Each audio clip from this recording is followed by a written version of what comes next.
My name's Dean Wink. I'm me and my wife of 43 years. Ranch east of Sturgis. We have two children. One lives in Santa Fe, New Mexico, who's a teacher at a community college, and our son lives in Boise, Idaho, who's an agronomist. And I was raised in Northwest Iowa, small town there. Went to college at Yankton College, and a liberal arts degree with majors in biology, physical education, with a minor in education. I was always going to be a high school biology teacher. I haven't made it to the biology classroom yet, but that's what I was going to be.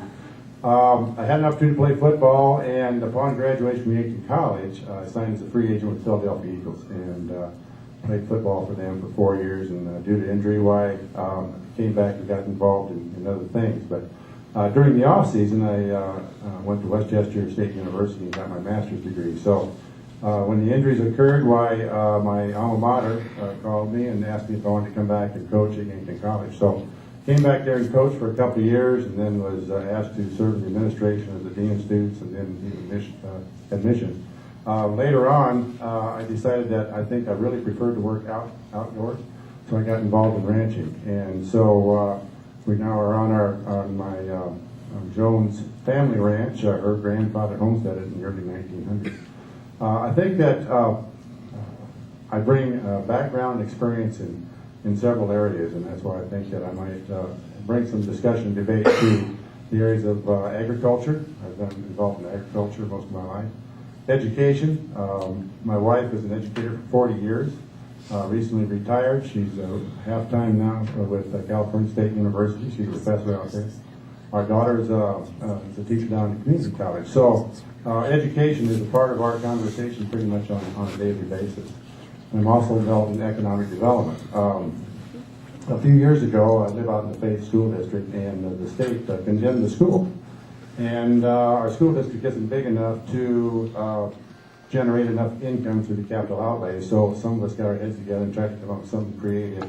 And so for the last 4 years, I've served on the board of directors of Fox Ridge Energy and Education Institute. It's a nonprofit corporation, and we've talked to several wind developers. We're going to try and build a wind farm out there, and then take a little slice of the profits and build ourselves a new school. So that's in the works. And like for the last 4 years, we've been trying to talk to probably a dozen wind developers, and they all think it's a great idea, but they don't want to share very much of the profits with us, you know. So we're still looking for that wind developer that has the same idea as we do.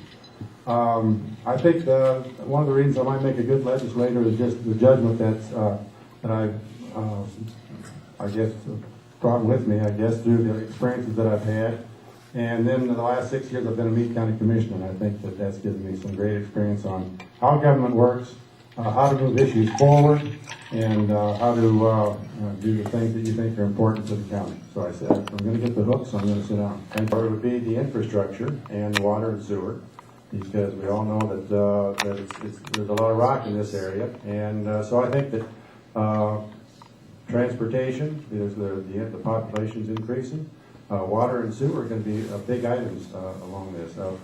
Along that line, there's an organization called Black Hills Vision, who last year started the idea of maybe having a regional sewer and water system. And so if I get down to the legislature, hopefully we can promote that, and because it is going to impact the area up in here very well. And so I think it'll give you some options.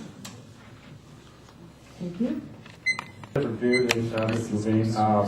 Obviously, Bear Butte has been a controversial issue in Meade County for one reason or another for several years. I think Bear Butte is protected. It's a state park. It's a National Historic Landmark, and there's nothing that can go on directly on Bear Butte. The area around Bear Butte, once the district zoning law was passed, our Director of Equalization, Kirk Chafee, did a survey, and we wanted to find out from the people that actually own property around there what they wanted to do, because we had the opportunity with the district zoning to go ahead and zone that. But the overwhelming majority of the people that own property said, no, we do not want zoning, and so we did not pursue that. It's a beautiful place, but I think that private property rights are very important, and people should have the opportunity to do with their property what they want to, as long as it doesn't hurt somebody else. And so we did look at zoning that, but the people that actually live out there said, no, we would rather not, and so we didn't. Thank you. I guess I concur with Tom on most of that. I think it was a big mistake for the governor to let the brand board go 4 of the 5 here 3 or 4 years ago. This is an organization that was started by producers. It was run by producers. It's a producer-made outfit that's been going on for 100 and some years. And for the governor to come in and fire the brand board the way he did, I think was not a good thing. Right now, the brand board has been taken over. They said that the state could run it more effectively and more efficiently than the stock growers. And I guess time will tell whether they can or not. But already they're having problems trying to find part-time inspectors and full-time inspectors because of the loyalty that these inspectors had to the stock growers. And I think with the fall run, we're going to have thousands and thousands of head of calves going through these auctions on a weekly basis. And I think there's going to be some real problems. But I think it was a mistake. Time will tell whether the state can run it as efficiently and as effectively as the stock growers, a private organization. I have my doubts, and I hope I'm wrong. So we'll see what happens.